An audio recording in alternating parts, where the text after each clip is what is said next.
యేసుక్రీస్తు ప్రభువారి యొక్క బహిరంగ పరిచర్యలో he cleansed and he touched every sick person. ఆయన వ్యాధిగ్రస్తులుగా ఆయన వద్దకు వచ్చిన ప్రతి ఒక్కరిని ఆయన చూసి ఆయన స్వస్థపరిచే పంపించారు. కానీ ఏ ఒక్కరిని కూడా ఆయన అపాయింట్మెంట్ లేదు. ఈ రోజుకి ఇంతే నంబర్. చూడండి, ఫేమస్ డాక్టర్స్ దగ్గర నంబర్స్ ఇస్తారు కదా, కొన్ని హాస్పిటల్స్లో ఉదయం 4 గంటలకు 3 గంటలకు కూడా వెళ్ళి క్యూలో నిలబడి నంబర్స్ తీసుకుంటారంటే, ఎందుకంటే ఆ డాక్టర్స్ అంత బిజీగా ఉంటారు. ఒక్కొక్కసారి ఈరోజు ఫర్ ఎగ్జాంపుల్ ఒక రోజుకి 100 ఓపీ 200 ఓపీ ఉంటే అది దాటిన తర్వాత జనాలు లైన్లో నిలబడినా నిర్మోహమాటంగా ఈ రోజుకైతే ఇంకా చూడరమ్మా, మళ్ళీ ఇంకొకసారి మీరు ప్రయత్నం చేయండి అని పంపించేస్తారేమో. కానీ పరమ వైద్యుడైన యేసుక్రీస్తు ప్రభు ఈ లోకంలో జీవించిన కాలంలో వ్యాధులతో ఆయన వద్దకు వచ్చిన ఏ ఒక్కరిని కూడా ఆయన నిరాశపరిచి పంపించలేదు, బాగు చేయకుండా పంపించలేదు. యేసుక్రీస్తు ప్రభువారు చేసిన ఒక అద్భుత కార్యాన్ని గురించి ఈరోజు మనం ధ్యానం చేసుకుందాం. మత్తయి సువార్త 8వ అధ్యాయము 1వ వచనం నుండి 4వ వచనం వరకు మార్చి చదువుకుందాం. మత్తయి సువార్త 8వ అధ్యాయము 1వ వచనం నుండి 4వ వచనం వరకు. ఆయన కొండ మీద నుండి దిగి వచ్చినప్పుడు బహుజన సమూహములు ఆయనను వెంబడించెను.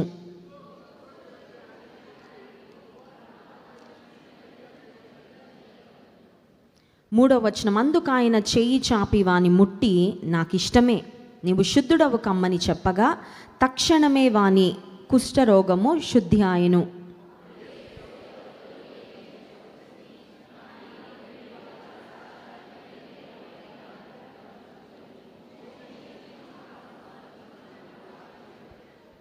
యేసుక్రీస్తు ప్రభువారు చేసిన ఈ అద్భుత కార్యము, కుష్ఠరోగులు చాలామందిని ఆయన బాగు చేశారు. But this was the first leper who was healed. కుష్ఠరోగముతో యేసే వద్దకు వచ్చి బాగుపడిన వారిలో, కుష్ఠవ్యాధితో వచ్చిన వారిలో ఈ వ్యక్తి మొదటి వ్యక్తి అని మనం చెప్పుకోవాలి. ఎందుకంటే మత్తయి సువార్త 5, 6, 7 అధ్యాయాల్లో కొండ మీద ప్రసంగం అంటాం కదా, సర్మన్ ఆన్ ద మౌంట్. యేసు ప్రభువారు కొండ శిఖరం మీద కూర్చుని చెప్పిన ప్రసంగం తరువాత వెంటనే ఆయన చేసిన అద్భుత కార్యం, ఆయన కొండ మీద నుండి దిగి వచ్చినప్పుడు రాగానే ఈయన వెయిట్ చేస్తూ ఉన్నారు. నిజానికి కుష్ఠవ్యాధి చాలా భయంకరమైన వ్యాధి. కుష్ఠవ్యాధి బారిన పడిన వారు ఒక 20 నుండి 30 సంవత్సరాల వరకు వారు బ్రతుకుతారు. అంటే after they are diagnosed with leprosy, వాళ్ళు కుష్ఠవ్యాధి వచ్చింది అని తెలిసిన తర్వాత ఒక 20 నుండి 30 సంవత్సరాల వరకు వారు బ్రతుకుతారు. కానీ కుష్ఠవ్యాధిలో ఉన్న భయంకరత్వం ఏంటంటే వారి ఆరోగ్యము దినదినము క్షీణిస్తూ ఉంటుంది. ఒక్కసారి చనిపోవడము కుటుంబానికి షాక్, కానీ చనిపోయే వారికి ఒక రకంగా రిలీఫ్ అని చెప్పాలి. ఎందుకంటే ఆ మరణ వేదన, మరణ బాధ అది సఫర్ అవ్వరు. చనిపోయే వారికి ఒక రకంగా ఒకసారి సడన్గా చనిపోవడము అది ఒక రకమైన రిలీఫ్ అని చెప్పచ్చు. కానీ దినదినము శరీరంలో అవయవాలు, భాగాలు క్షీణిస్తూ చనిపోవడం అనేది అది ఎట్లా ఉంటుందంటే దినదిన గండంలాగా ఉంటుంది.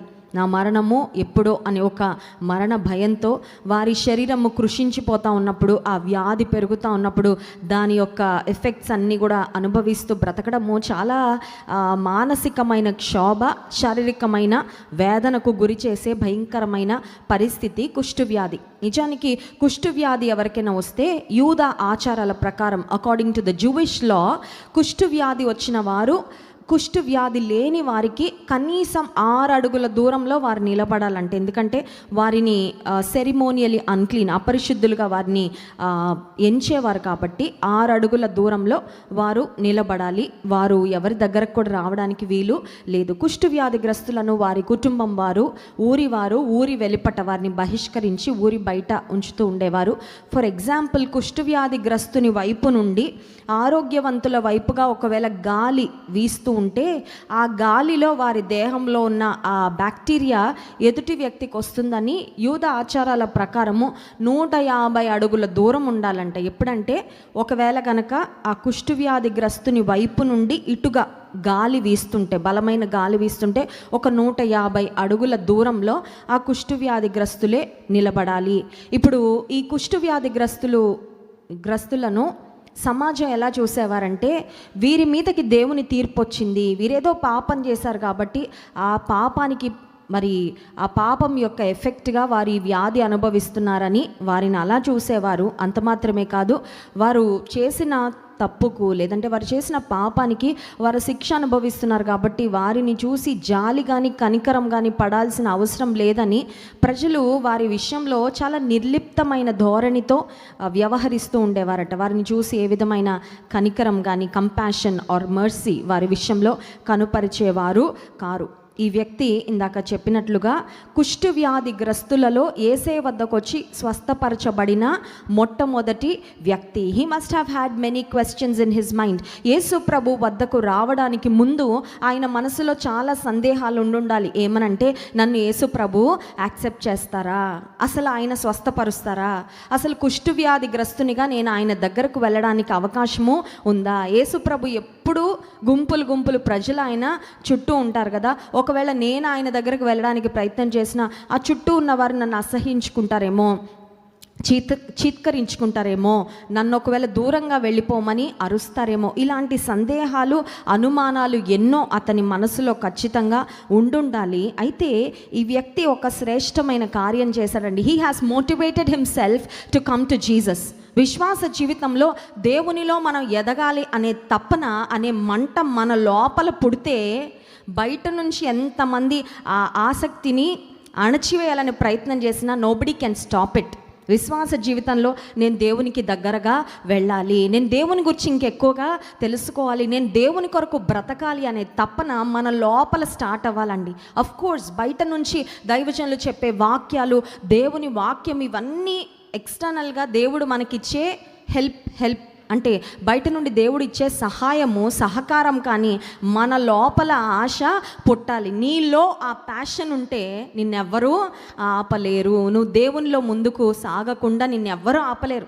దేవునిలో నేను ఉండాలి, దేవుని కొరకే బ్రతకాలి, యేసయ్యకు దగ్గరగా జీవించాలి, నా ప్రార్థన ఆయన దృష్టికి అంగీకారయోగ్యము అవ్వాలి, అటువంటి ప్రార్థన నేను చేయాలి, ఇంకా లోతుగా ప్రభువును తెలుసుకోవాలి, ఆయన యొక్క అనుభవ జ్ఞానంలో ఎదగాలి అనే ఆశ నిజంగా మన లోపల ఉంటే nobody can stop it. ఈ కుష్టు వ్యాధి గ్రస్తుని నుండి మనం నేర్చుకోవాల్సిన విషయం అదేనండి. He had lot of discouragement probably. తన జీవితంలో చాలా నిరాశ, చాలా హోప్లెస్నెస్. ఎందుకంటే కుష్టు వ్యాధి గ్రస్తులు అప్పటి వరకు ఆయనకు తెలిసి బాగుపడిన వారు ఎవరు లేరు. But that did not stop him from coming to Jesus. యేసయ్య వద్దకు రావడానికి ఆ ఆలోచనలు ఏవి కూడా ఆ వ్యక్తిని ఆపలేదు. ఇంకో మాటలు చెప్పాలంటే యేసయ్య అతన్ని ఇటు రాయ్యా అని పిలవలేదు. పిలిచారండి? పిలవల. యేసయ్య పిలవలేదు, శిష్యులు పిలవలేదు. ఒకవేళ పక్షవాయువు గల వ్యక్తిని తన స్నేహితులు యేసు ప్రభు దగ్గర తీసుకువెళ్ళినట్లు ఇతనికి ఫ్రెండ్స్ సపోర్ట్ లేదు, ఫ్యామిలీ సపోర్ట్ లేదు. యేసయ్య చూసి నువ్వు రానాయనా నేను బాగుపరుస్తానని యేసయ్య కూడా ఆహ్వానం ఇవ్వలేదు. కానీ he has motivated himself to go to Jesus. యేసయ్య దగ్గరకు వెళ్ళాలని తన్ను తానే ప్రోత్సహించుకున్నాడు. దావీదు జీవితంలో కూడా మనం చూసినట్లయితే తన జీవితంలో అన్ని అననుకూలతలు, సమస్యలు తనని చుట్టుముట్టినప్పుడు దావీదు తన దేవుడైన యెహోవాను బట్టి ధైర్యం తెచ్చుకొనేననే మాట ఉంటుందండి. కొన్నిసార్లు మనం ఎవరో ఒకరు నాకు ధైర్యం చెప్తే బాగుండు, ఎవరో ఒకరు నన్ను ఎంకరేజ్ చేస్తే బాగుండు, ఎవరో ఒకరు నాకు చప్పట్లు కొట్టి good job, keep doing, keep going, keep it up అని నన్ను ప్రోత్సహిస్తే బాగుండని కొన్నిసార్లు అటు ఇటు చూస్తూ ఉంటాం. కానీ దేవునిలో నీవు నేను ముందుకు సాగాలంటే కొన్నిసార్లు మనల్ని మనమే పురికొల్పుకోవాలి, మనల్ని మనమే ప్రోత్సహించుకోవాలి. నన్ను ఎవరు అర్థం చేసుకోపోయినా పర్వాలా, అందరూ నన్ను చిత్కరించుకున్న పర్వాలా, మనుషులందరూ నాలో తప్పులు పట్టాలని ప్రయత్నం చేసినా పర్వాలా, నేను దేవునిలో ముందుకే వెళ్తాను. ఈ వ్యక్తి యొక్క మరి కృత నిశ్చయము, he motivated himself to go to Jesus. ఇప్పుడు యేసయ్య వద్దకు వెళ్ళిన తర్వాత హీ డిడ్ సంథింగ్ బ్యూటిఫుల్. దేహమంతా కుష్టు వ్యాధితో ఉంది, కానీ యేసయ్య వద్దకు వెళ్ళిన తర్వాత it was a very short and brief conversation. యేసయ్యతో అతను గడిపిన సమయం చాలా తక్కువ సమయం అండి, కానీ అతను చాలా అద్భుతమైన కార్యాన్ని చేశాడు. ఒక్కొక్క మాట మనం ఒకసారి గమనిద్దాం. చూడండి 2వ వచనం. ఇదిగో కుష్ఠరోగి వచ్చి ఆయనకు మ్రొక్కి. కుష్టు వ్యాధి అంటే దేహమంతా రోగం ఉంటుంది. కుష్టు వ్యాధి గ్రస్తులకు బాడీలో సెన్సేషన్ పోతూ ఉంటుంది. ఆ తర్వాత వారి కండరాలు, మసిల్స్ వీక్ అయిపోతూ ఉంటాయి. చేతులు వ్రేళ్ళు, కాళ్ళ వ్రేళ్ళు ఆ బ్యాక్టీరియా తినేస్తుంది. వారి గ్రిప్ కూడా ఉండదు, సరిగ్గా నడవలేరు, చేతులతో ఏమీ సరిగ్గా పట్టుకోలేరు. I'm sure his body was covered with sores. దేహమంతా పుండ్లతో, ఆ బ్యాక్టీరియాతో కృషించిపోతున్న స్థితిలో I'm sure he had so many reasons to not worship Jesus. యేసయ్య ముందు ఇక్కడ మ్రొక్కి అనే మాట ఉంది. ఇంగ్లీష్ బైబిల్ ఏమనుందంటే ఆయనను వర్షిప్ చేశాడు, ఆరాధించాడు, యేసయ్యను ఆరాధించాడు అనే మాట ఉంది. నిజానికి ఆయన స్థితిని ఆయన చూసుకుంటే మ్రొక్కాల్సినంత గొప్పగా ఆయన జీవితము లేదండి. He can find any number of excuses. ఎన్ని కారణాలైనా వెతుకోవచ్చు. ఏదో నిలబడి రాయేస్తానులే, ఒక ప్రయత్నం చేస్తాను, యేసుప్రభు ఒకవేళ కనికరిస్తే నా బ్రతుకు మారుతుంది అన్నట్లుగా రాలేదు. చాలా విశ్వాసంతో వచ్చాడు, చాలా కృతజ్ఞతతో వచ్చాడు, చాలా ఆరాధన భావంతో వచ్చాడు. యేసు ప్రభు ఎదుటకొచ్చి ఆయన మొక్కుట ద్వారా హీ వాజ్ ఆనరింగ్ జీసస్. యేసయ్యను ఘనపరుస్తా ఉన్నాడు. కుష్ఠవ్యాధిగ్రస్తుడే, ఇంకా అతనికి ఏ ఆశ లేదు జీవితం మీద. కానీ యేసయ్య దగ్గరకు రాగానే అతను చేసిన ఒక అందమైన కార్యము, అద్భుతమైన కార్యం ఏంటంటే యేసయ్యను ఘనపరుస్తున్నాడు. Bible doesn't say whether he was kneeling or whether he was bowing down. ఇలా మ్రొక్కాడా లేదంటే మోకరించాడా అనేది బైబిల్లో స్పష్టంగా లేదు. కానీ మ్రొక్కాడు, ఆరాధించాడు అనే మాట అయితే ఖచ్చితంగా ఉంది. ప్రాబబ్లీ నిలబడి మాత్రం మాట్లాడలేదు, అదైతే చెప్పచ్చు. ఎందుకంటే ఆరాధించాడు లేదంటే మ్రొక్కాడు అనే మాట దేవుడు రాయించారు కదా. సో నిలబడి ఏదో ఒక ఎదురుగా ఒక వ్యక్తితో నిలబడి సింపుల్గా మాట్లాడేసినట్లు మాత్రం మాట్లాడలేదు. He made sure his posture also showed his reverence for Jesus.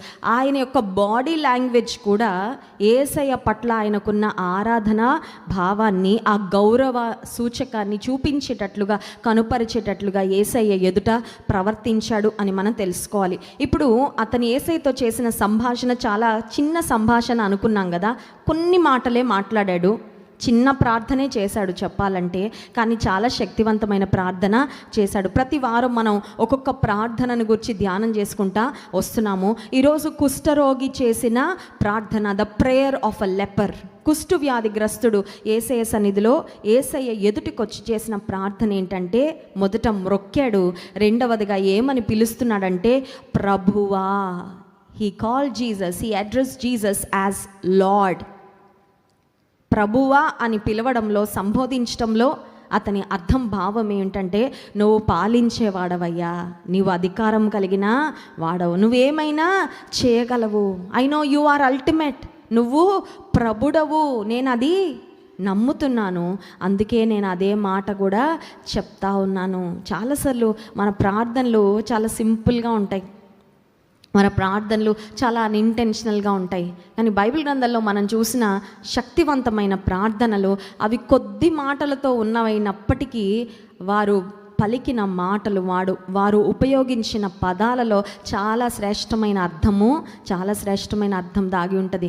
ఈ వ్యక్తి చాలా నిరుత్సాహకరమైన స్థితిలో ఉన్నాడు, కానీ but he had an understanding about Jesus. యేసు ప్రభుని గురించి ఒక అవగాహన కలిగి ఉన్నాడు. ఏమనంటే ఈయనను కొంతమంది బోధకుడు అని పిలుస్తున్నారేమో యేసయ్యను, కొంతమంది ఈయన గొప్పవాడని నమ్ముతున్నారేమో, కానీ నేను నమ్ముతున్నాను ఏమనంటే ఈ యేసు ప్రభు, యేసయ్య ప్రభువు అని. అందుకే ఈయన పిలుస్తూ ఉన్నాడు ప్రభువా అని సంబోధిస్తూ.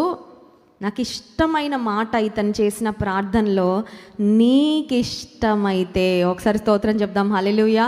He was one of the first people who prayed this way. ఇట్లా ప్రార్థించిన వారిలో మొదటి వ్యక్తి అని చెప్పాలి. నీకిష్టమైతే. ఎవరినైనా మనం వెళ్ళి ఏమన్నా అడిగినప్పుడు ఎలా అడుగుతామండి? నాకు ఇష్టం కాబట్టి, నాకు కావాలి కాబట్టి, నేను కోరుకుంటున్నాను కాబట్టి, నాకు అనిపించింది కాబట్టి.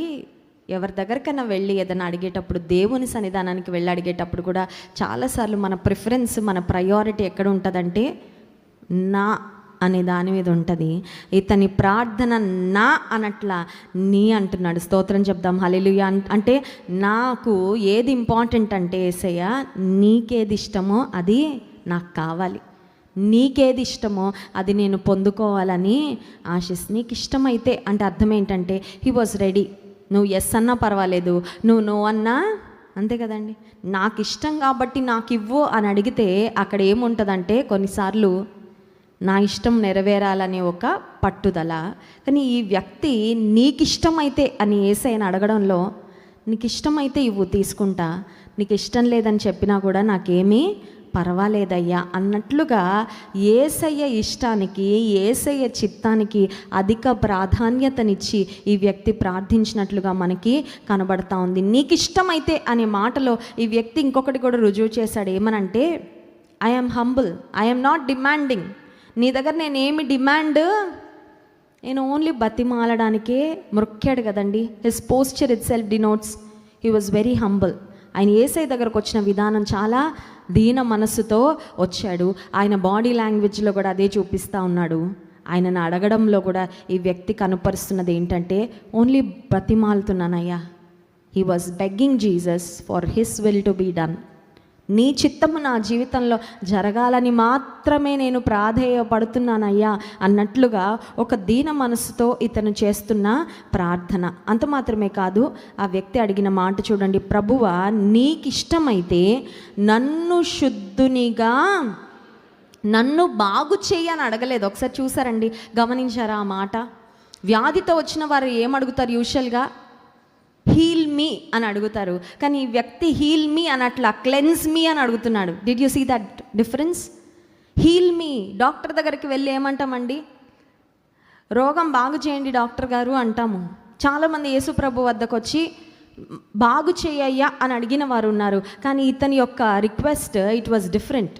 ఇతను ఏం నమ్మాడంటే, యేసయ్య నాకు ఆరోగ్యమే కాదు ఇవ్వగలిగినది, నన్ను శుద్ధునిగా కూడా చేయగలడు. నా ప్రాణాత్మ దేహములను శుద్ధి చేయగలిగినంత మహాత్యము ఈ యేసయ్యలో ఉంది.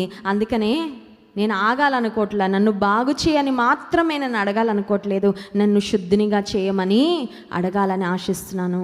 దేవుని బిడ్డలారా, మన ప్రార్థనలు ఈ మాట కూడా ఉండాలండి. ఏ మాట? నన్ను బాగు చేయ, తలనొప్పి వచ్చింది బాగు చేయ, కడుపు నొప్పి వచ్చింది బాగు చేయ, పలానా ఆరోగ్య సమస్య ఉంది బాగు చేయ. ఫైన్, దేవుడు చేస్తాడు, ఆయన చేయడని కాదు. యెహోవా రాఫా, నిన్ను స్వస్థపరిచే యెహోవాను నేనే అని వాగ్దానం చేశాడు దేవుడు. బాగు చేయి ప్రభువా అని అడుగుతున్న మనము శుద్ధునిగా, శుద్ధురాలిగా చేయని కూడా అడుగుతున్నామా? ఎందుకంటే శుద్ధునిగా చేయనే ప్రార్థన ఆయనకి ఇంకా ఇష్టమైన ప్రార్థన. ఎందుకంటే బాగుపడడం అనేది కేవలం ఈ శరీరానికి సంబంధించినదైతే, శుద్ధిపరచబడుట అనేది మన ఆత్మకు కూడా బాగు చేయబడినప్పటికీ రక్షణ పొందకపోతే నరకంలో యుగయుగాలు కాలాల్సిందే. కానీ శుద్ధిపరచబడితే, ఆయన రక్తములో కడగబడితే, మన ఆత్మ కడగబడితే, ఆయనకి ఇష్టంగా మనం మారగలిగితే నిత్య జీవంలో, నిత్య రాజ్యంలో యుగయుగాలు మనం ఆయనతో ఉంటాం. కనుక దేవుని సన్నిధిలో ఉన్న మనము ఎక్కువ చేయాల్సిన ప్రార్థన ఏంటండి? నన్ను శుద్ధినిగా.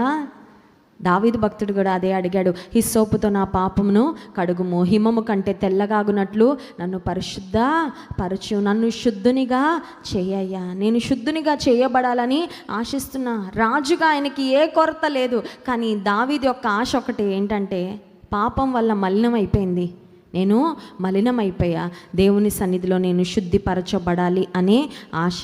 ఇంత అద్భుతమైన ప్రార్థన, ఒకే ఒక్క లైన్ కదండి అతను చేసిన ప్రార్థన. మొక్కాడు ఆరాధన భావంతో, ప్రభువా నీకిష్టమైతే నన్ను శుద్ధునిగా. No blabbering, no repetition of words. పదాలు రిపీట్ చేయడము, కన్ఫ్యూజ్ అయిపోవడం, చాలా క్లారిటీగా, చాలా స్పష్టంగా ఒకే ఒక్క సెంటెన్స్ యేసయ్య దగ్గరకు వచ్చి అడగగానే యేసయ్య ఆయనతో చెప్పిన మాట చూడండి, 3వ వచనం. అందుకు ఆయన చేయి చాపి వాని ముట్టి. ఒకసారి స్తోత్రం చెప్దాం, హల్లెలూయా. ముట్టకుండా కూడా బాగు చేయగలడు, కానీ ముట్టాడు యేసయ్య. ఇంకొక మాట కూడా చెప్తాను. కుష్టు వ్యాధిగ్రస్తులు, ఇందాక చెప్పాను కదా, యూద ఆచారాల ప్రకారము కనీసం 6 అడుగుల దూరంలో వారు నిలబడాలి. ఎందుకంటే కుష్టు వ్యాధిగ్రస్తులు అపరిశుద్ధంగా ఉంటారు, వారు ఎవరినైనా ముట్టుకుంటే వాళ్ళు కూడా మలినమైపోతారు అనేది వారి యొక్క నమ్మకం. ఇప్పుడు యేసు ప్రభు ఆయనను ముట్టారు అంటే ఆయన దగ్గరికి ఎవరు వెళ్ళారన్నమాట? హెవెన్. నువ్వెక్కడి నుంచో వచ్చావయ్యా నా దగ్గరికి. You have come with an expectation. నువ్వు ఒక ఆశతో వచ్చావు నా దగ్గరికి. నీ మనసులో ఎన్నో భయాలు ఉండొచ్చు, ఎంత ఆందోళన ఉండొచ్చు. నేను ఒకవేళ బాగు చేయనేమో అనే ఆలోచన కూడా ఒకవేళ నీకు ఉండుండొచ్చు. అందుకే కదా నీకు ఇష్టమైతే అని అడిగావు. కానీ నువ్వు అంత దూరం నుండి నా దగ్గరకు వచ్చావు కదా, ఇప్పుడు నీకు దగ్గరగా నేను వస్తాను. దేవుని యొద్దకు రండి, అప్పుడు ఆయన మీ యొద్దకు నీవు నేను ఆయన దగ్గరకు వెళ్తే ఆయన మన దగ్గరకు రాకుండా మన గేటు బయట నిలబెట్టే దేవుడు కాదండి. స్తోత్రం చెప్దాం. హల్లెలూయా. When we come close to Jesus, he comes close to us. చాలా దగ్గరకు వస్తాడు. అంతేగాని బలవంతంగా ఎవరి దగ్గరికి ఆయన బలవంతంగా ఎవరికి ఆయన సమీపంగా ఉండే దేవుడు కాదు. కానీ ఆయనను కోరుకున్న వారికి, ఆయనను ఆశ్రయించిన వారికి, ఆయనకు దగ్గరగా వచ్చిన వారికి ఖచ్చితంగా ఆయన దగ్గరగా వస్తారు. యేసయ్య ఆయనను ముట్టి అంటే అర్థం ఏంటంటే, జీసస్ కొన్ని అడుగులు వేసి ఉంటారు ఖచ్చితంగా, చేయి చాపి ఆయనను ముట్టి. Why did Jesus touch this man? ఆ వ్యక్తికి మరొక మనిషి స్పర్శ తగిలి చాలా రోజులు అయిపోయి ఉంటుందండి. ఎందుకంటే కుష్టు వ్యాధితో ఎక్కడో ఉన్నాడు, ఊరి వెలుపట ఉన్నాడు. ఫ్యామిలీ మెంబర్స్ ఒకవేళ దూరం నుండి నిలబడి మాట్లాడి ఆహారం అక్కడ పెట్టేసి వెళ్ళిపోతూ ఉన్నారేమో, కానీ nobody touched him. He was longing for human touch. ఎవరైనా నన్ను పట్టుకుంటే బాగుండని ఆ వ్యక్తి ఎంత ఆరాటపడతా ఉన్నాడో. నేను కూడా కోవిడ్ ఫస్ట్ వేవ్లో నాకు కోవిడ్ వచ్చినప్పుడు నేను మా ఇంట్లో ఉన్నాను క్వారంటైన్లో. నాకు ఎప్పుడైనా ఫుడ్ ఇవ్వడానికి మా అక్క వచ్చింది నన్ను చూసుకోవడానికి, నాకు కోవిడ్ పాజిటివ్ వచ్చినప్పుడు. సో అక్క టైం టు టైం తలుపు కొట్టి నాకు ఫుడ్ ఇచ్చే వెళ్తూ ఉండేది. నేను ఫుడ్ తీసుకోవడానికి తలుపు తీసిన ప్రతిసారి మా ముగ్గురు పిల్లలు ఆ బయట నిలబడి చాలా ఆనందంగా నాకు చేతులు ఊపేవారు, నన్ను పలకరించేవారు. 1 వీక్ అయిపోయింది. తలుపు తీస్తుంటే మా పిల్లలు బయట నుంచి ఒకటే అడుగుతున్నారు, ఏమనంటే, నిన్నెప్పుడు ముట్టుకోవచ్చు మమ్మీ, నిన్నెప్పుడు మేము, ఎందుకంటే వారం రోజులు అయిపోయింది, we need that hug from you, నిన్ను మేము పట్టుకోవాలి, నిన్ను మేము కౌగిలించుకోవాలి, మాకు మీ స్పర్శ. నిజమే కదా. ఎప్పుడైతే నాకు నెగిటివ్ వచ్చిందో ఫస్ట్ థింగ్ వాళ్ళు వదిలిపెట్టలేదండి నన్ను. And of course I needed it also. నాకు కూడా కావాలి, నా పిల్లలు నేను పట్టుకోవాలి, వాళ్ళకి నా ప్రేమ అందించాలి, వాళ్ళ ప్రేమ కూడా నేను. ఆ వ్యక్తి ఆహారం దొరుకుతూ ఉందేమో, కానీ అతనికి ఏం దొరకలేదంటే ఒక ప్రేమతో కూడిన స్పర్శ అతనికి. కానీ యేసే ఎంత గొప్ప దేవుడు అంటే, నేను చాలా బిజీగా ఉన్నానయ్యా, నువ్వు ఆరోగ్యం కోసం వచ్చావు కదా, ఆరోగ్యం ఇచ్చి పంపిస్తాను వెళ్ళిపో అనలేదు. Jesus also gave him that personal touch. కేవలం శరీరాన్ని బాగు చేసే పంపించలేదు, అతని మనోభావాలు, అతని యొక్క మానసికమైన స్థితిని కూడా గుర్తించి యేసయ్య అతనికి ఆ ఆదరణతో, ప్రేమతో, స్వస్థతతో కూడిన ఆయన స్పర్శ ఇచ్చి, ఇప్పుడు యేసయ్య చెప్పిన మాట చూడండి, 3వ వచనం, నాకు ఇష్టమే. స్తోత్రం చెప్దాం. హల్లెలూయా. నాకు ఇష్టమేనయ్యా. అది కూడా చెప్పాల్సిన అవసరం లేదని నేను అనుకుంటున్నాను. కొంతమంది చాలా తక్కువ మాట్లాడతారు కదా, చాలా తక్కువ. భర్తని భార్య టీ తెమ్మంటారా కదండి. నేను ఎవరి గురించో వింటున్నాను, ఒక అంకుల్ అంట, ఆయనకి టీ కావాలంటే, వాటర్ కావాలంటే గ్లాసు టక్ టక్ అని కొడతాడంట అంకుల్. అంటే ఆవిడ తెలుసుకోవాలన్నమాట, అమ్మో మా ఆయన గారికి వాటరు అంటే కనీసం నోరు తెరిచి కూడా మాట్లాడడానికి వాళ్ళకి అలా అలవాటు అయిపోయిందేమో, టేకెన్ ఫర్ గ్రాంటెడ్. పెద్ద పెద్ద ఆఫీసర్స్ కూడా అంతే కదా, అంతే సైగలు చేసి చాలా తక్కువ మాట్లాడతారు. వాళ్ళ మైండ్లో when they have too many things to take care of, ఎన్నో పనులు, ఎన్నో బాధ్యతలు. యేసయ్య ఎన్ని హ్యాండిల్ చేస్తారండి. He was the busiest. కానీ ఆయన ఆ కుష్ఠవ్యాధి గ్రస్తునితో బాగు చేసి పంపించేస్తే ఆయనకి ఇష్టమైన ఆటోమేటిక్గా అర్థమవుతుంది. కానీ చెప్పాడండి యేసయ్య, ఎందుకంటే నాకు ఇష్టమయ్యా, నువ్వు బాగుపడ్డం నాకు ఇష్టం, నువ్వు ఆనందంగా ఉంటే నాకు ఇష్టం, నీ జీవితంలో మంచి జరగతే నాకు ఇష్టం, నీకు మేలు చేయడం నాకు ఇష్టం. స్తోత్రం చెప్దాం. హల్లెలూయా. కొంతమందికి మనం బాగుపడితే ఇష్టం ఉండదు, అది వారు చెప్పరు కానీ చూపించేస్తూ ఉంటారు చాలా రకాలుగా కదండి. మనకి ఏదైనా కష్టం వస్తే వాళ్ళ ముఖాలు వెలిగిపోతూ ఉంటాయి సూర్యుడిలాగా. ఏంటంటే అప్పుడే అర్థమైపోద్ది, ఓకే వీళ్ళు నా కష్టాన్ని వీళ్ళు సెలబ్రేట్ చేసుకుంటున్నారన్నమాట అని మాటల ద్వారా కాకపోయినా భావోద్వేగాల ద్వారా చాలామంది వెల్లడి చేసేస్తూ ఉంటారు. Those are those simple signs, చిన్న చిన్న ఇండికేషన్స్ మనకు అర్థమైపోద్ది మన శత్రువులు ఎవరో, మనల్ని ప్రేమించేవారు ఎవరో. కానీ యేసు ప్రభు ఆయన బాగును కోరుకుంటున్నాడని క్రియలలో ఆయనను బాగు చేయటం ద్వారా చూపించటం మాత్రమే కాదు, కానీ నాకు ఇష్టమేనయ్యా. ఈ ఉదయకాల సమయంలో కూడా మనం కొన్ని కష్టాలతో వచ్చాము, కొన్ని సమస్యలతో వచ్చాం. ఆ కుష్ఠవ్యాధిగ్రస్తుని వలె ఏసే నీకు ఇష్టమైతే చేయ్యా, నీకు ఇష్టమైతే చెయ్యి అని మనం అడగగలిగితే, if you can dare to pray that way, అలా ప్రార్థన చేయడానికి మనకి ధైర్యం ఉంటే, చాలాసార్లు మనకు ధైర్యం ఉండదు. ఎందుకు తెలుసా? అమ్మో ఏసై వద్దంటారేమో, వద్దంటే ఏంటి పరిస్థితి, వద్దంటే నేను తట్టుకోలేను ఏసయ్యా, నువ్వు ఎస్ అనే అనాలి కానీ నువ్వు నో అంటే నా వల్ల కాదు అన్నట్లుగా కొన్నిసార్లు మనం ముండితనంతో వ్యవహరిస్తూ ఉంటాం దేవుని దగ్గర. కానీ నీవు నేను if you can dare to pray like that leopard, నీకు ఇష్టమైతే అని మనం అడగగలిగితే, నాకు ఇష్టమే యేసే చెప్పిన మాట, నీవు శుద్ధుడవు కమ్మని చెప్పగా తక్షణమే వాని కుష్ఠరోగము శుద్ధి ఆయను. అతని యేసు ప్రభు బాగు చేసి అక్కడి నుంచి పంపించారు. యేసయ్య ఆ వ్యక్తి జీవితంలో Jesus changed his destiny, Jesus changed his future. అతని భవిష్యత్తు ఇంకా అయిపోయింది. కుష్ఠవ్యాధి వచ్చిందంటేనే మై ఫ్యూచర్ ఇస్ డూమ్డ్, నా భవిష్యత్తు అయిపోయింది అని తన మనసులో చాలా నిరాశ ఉండొచ్చు.